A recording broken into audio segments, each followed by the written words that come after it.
Hey guys, Dave here, and I thought I'd go over, just because I got a couple of questions on the parts layout for the Mirage, so I thought I'd go over that with you guys.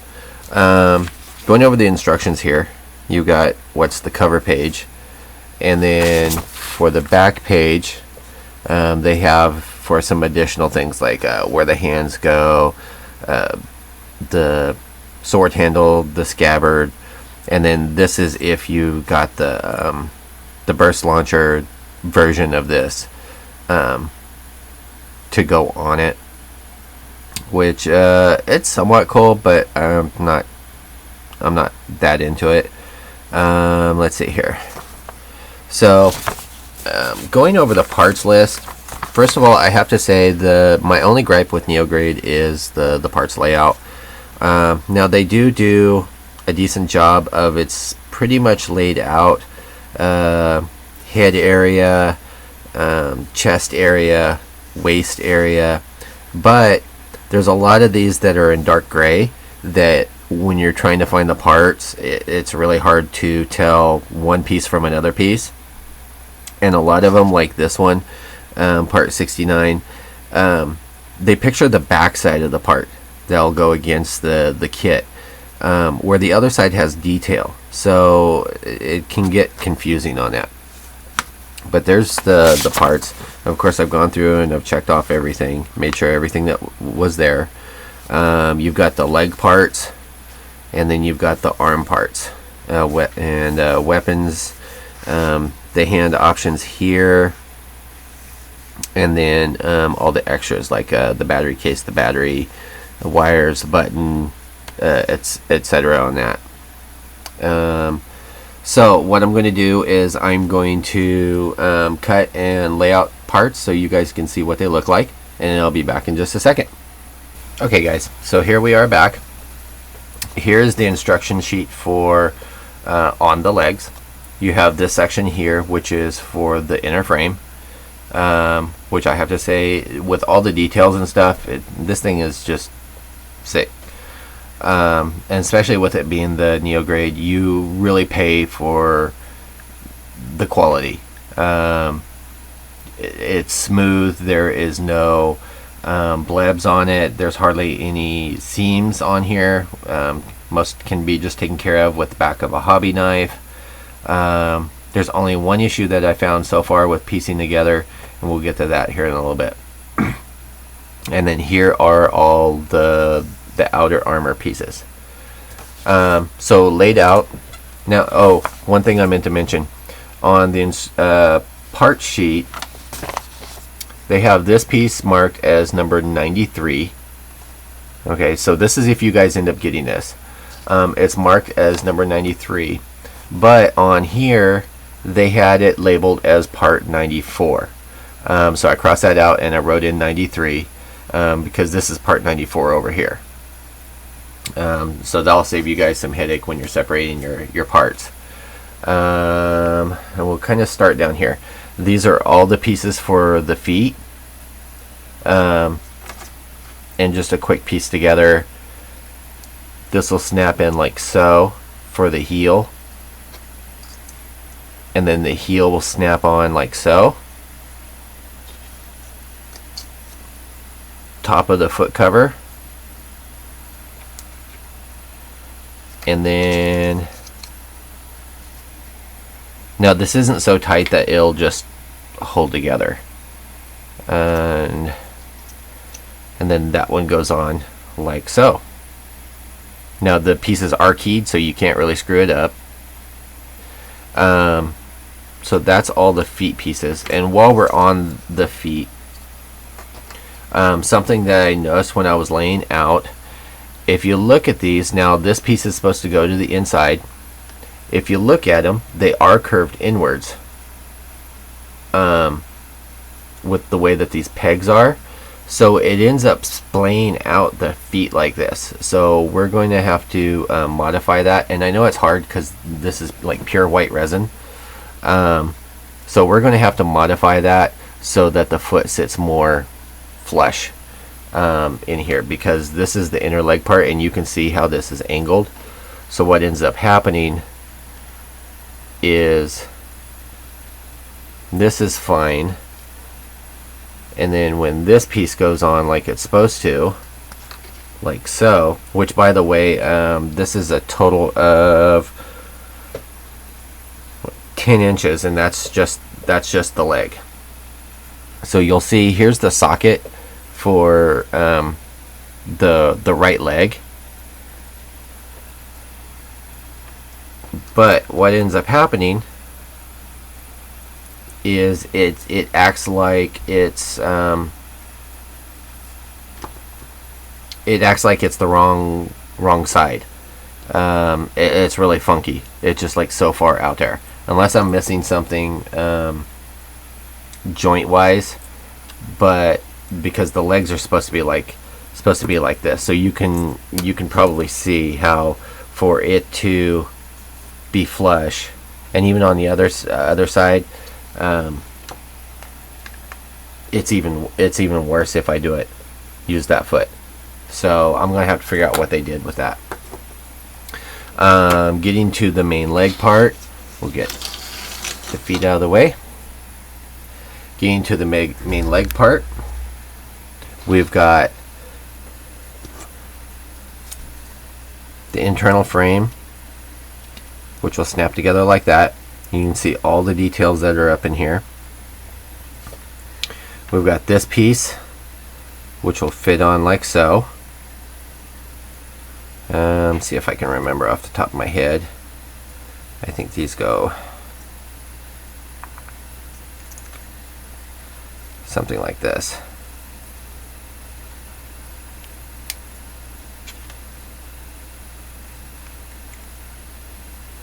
And I haven't trimmed all the flash and stuff off of these, so, or the pore marks.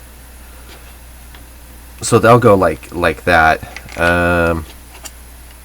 Now, one thing I did have to do on this one last night is there's too much distance compared to in here for these pegs. Where's my other one?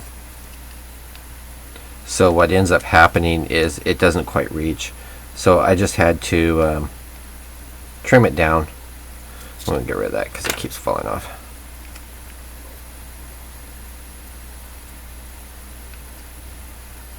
There we are.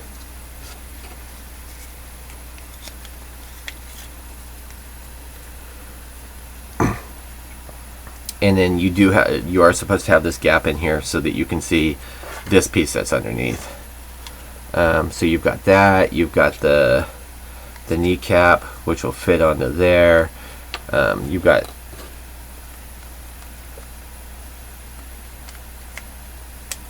this piece,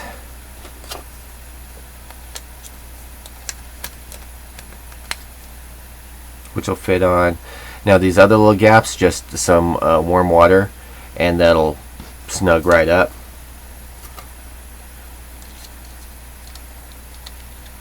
And then there's that. Thank God for having huge hands. And then this actually goes up underneath like so. Like that. So I have to say, all in all, and in this will partially hold it together. So you've got this, and then you've got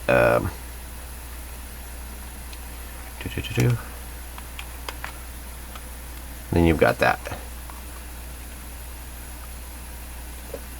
So all in all, this is a gorgeous kit. That is the part layout for the legs. And then we'll move on to the rest of the pieces. So hold on. Alright guys, so here we are with what they're calling the pelvis section. And you'll notice almost everything. One of the things I didn't take into account when I counted, and there was 140 pieces, was that most of those pieces are all doubled as per right and left. So you're actually looking at 140, somewhere around 250 pieces altogether. So there's a lot more pieces than even I accounted for. So what we have here is your main assembly for the pelvis area, and then this is for the chest area over here. It shows you your wiring layout, where the buttons go, how to run up the wires. Your inner frame is of course in the dark gray, and then you have what's your armor pieces on here. So going over it, we have, these are the two biggest pieces, and these are one of the side skirt areas. You've got all your different skirts.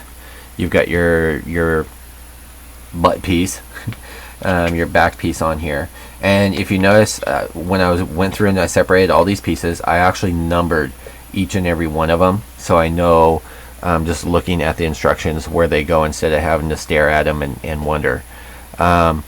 Again, the detail on here is just great.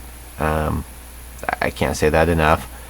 Let me see if I can just remember how this pieces together real quick.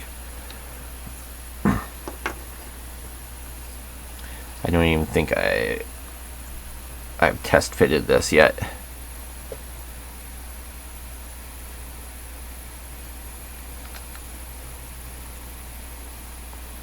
So I think it goes in like that somehow.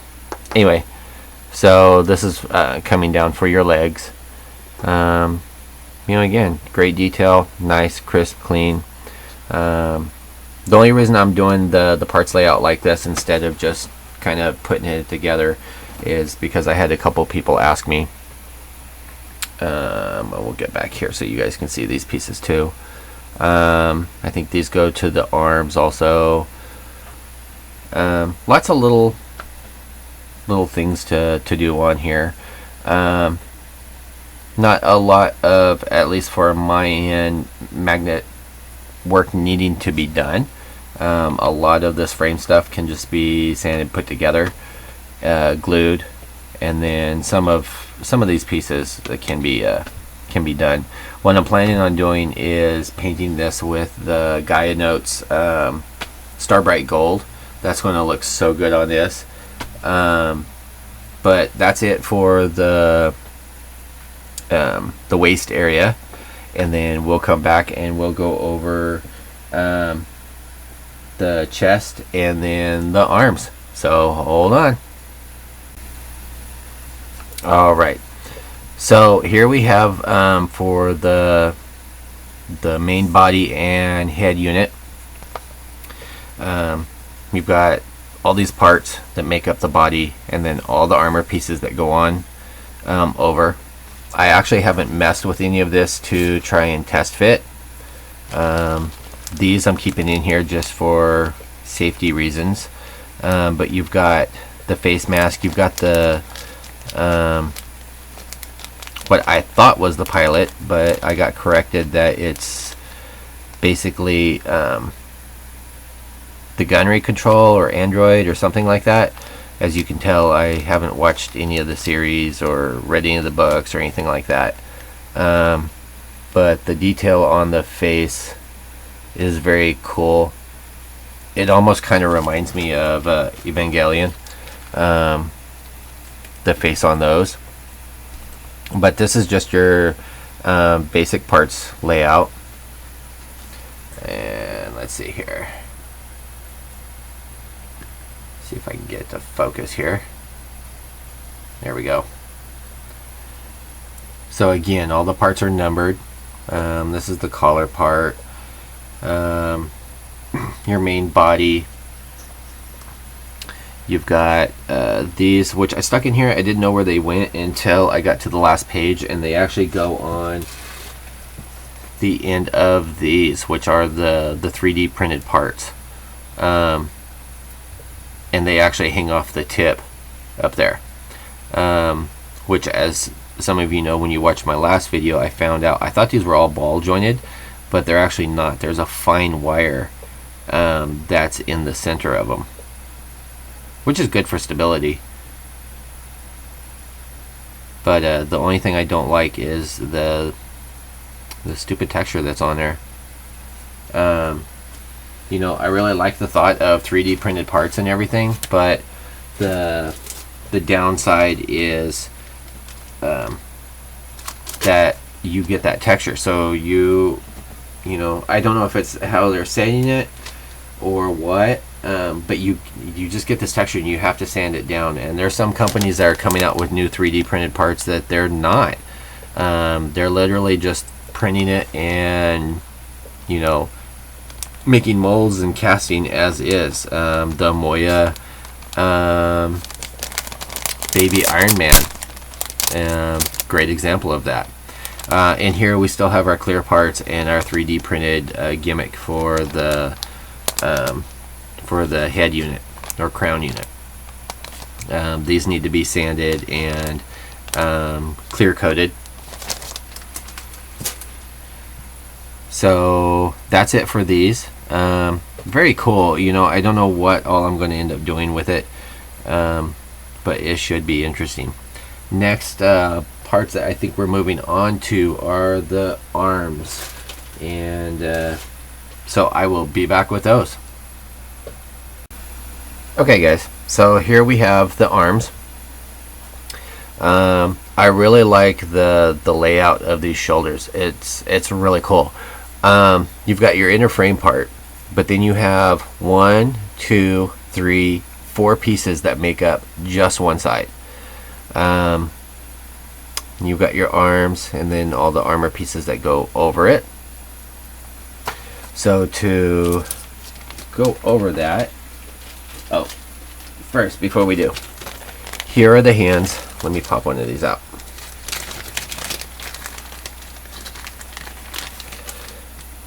These things are so clean and crisp and great detail.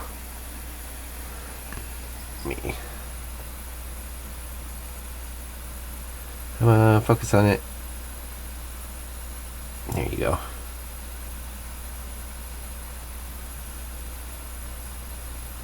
I am really happy with that. Both hands are that way. So you can't get much better than that.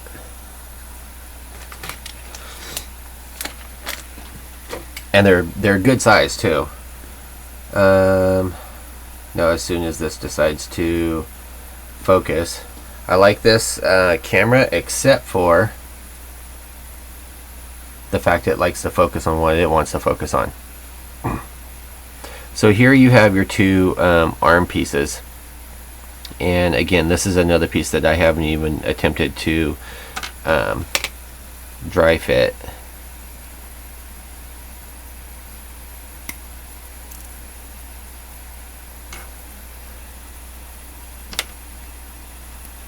So just real quick, we're gonna clip out what needs to be clipped out.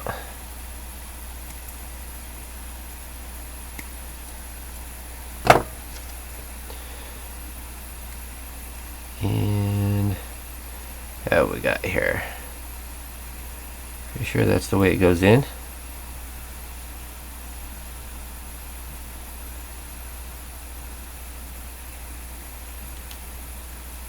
Yeah, I'll figure that out later. There might actually be a joint in the...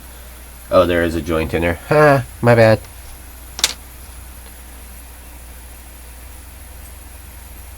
There we go. So this piece actually slides into here. And then I think...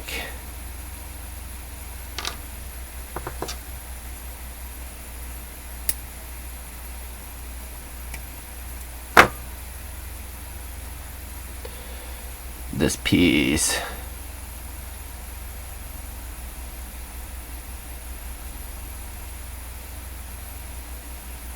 goes on or in like so. Should go about like so. Alright. You've got the sword handle that goes in the one hand, and then of course you have the one hand that has the individual fingers, so you can put it around that. Armor pieces, the only thing I want to go over is here is for the shoulders. So you've got, this is the inside detail. Now you've got the Neograde on there. And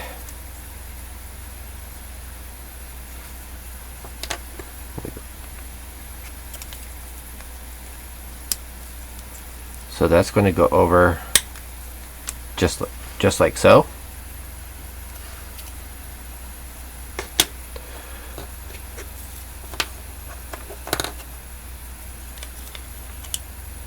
I want to make sure to grab the right one.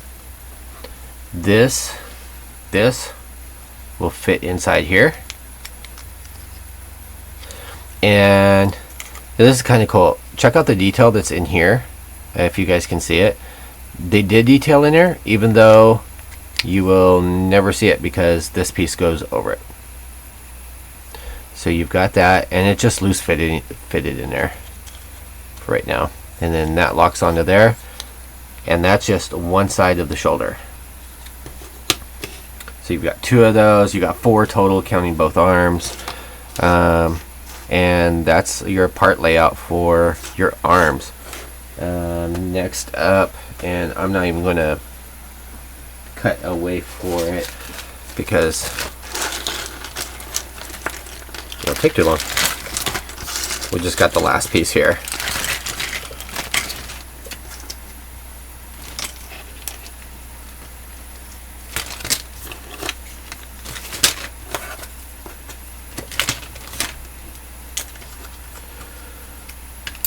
So for 1/60th scale, I think this stands about 16 inches, something like that, which is a nice size. We'll go over. Here's the sword and the scabbard. They're made out of a different kind of resin, a little bit harder. And where's the head? I keep saying head, but this is actually technically the crown.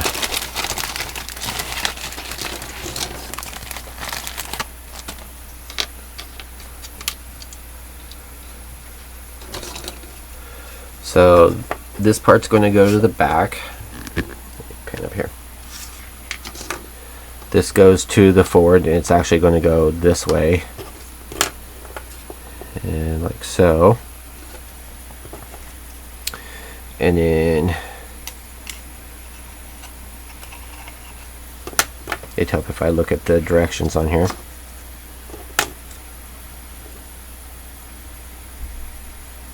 Directions? We don't need no stinking directions.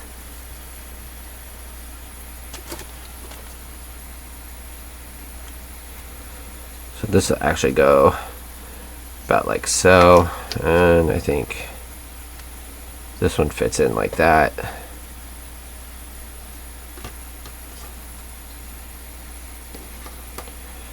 And somewhere here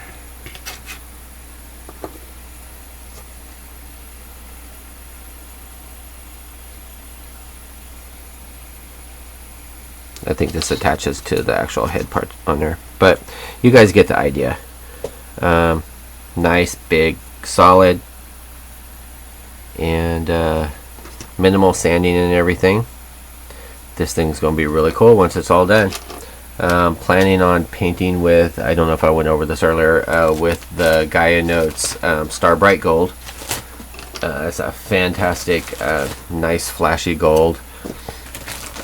For shading, we're going to be hitting it with the Alclad Pale Gold, and then for edge highlighting, we're going to be hitting it with the Vallejo alcohol-based gold.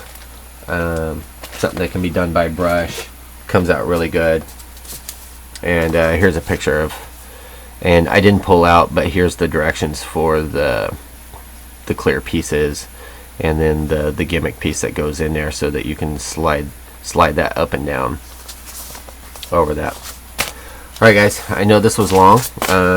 I hope it helped out the people that were asking about the parts layout. Next video coming up should be some of the Yamato, which is in progress. Like I said earlier, I got a wild hair at my butt about 3 a.m. and started work on it It's not a complicated build. The haul went very fast. I think I got it done, like trimmed and pieced together in, I don't know, like 20 minutes or so. And that was being half asleep while doing it. Next will come up the top portion, and I have something really special for you guys on that because I am going overboard on it. Some of you that are friends with me on Facebook already know, or in the Gundamn Corner already know about that. But so I will see you guys in the next video. Peace out.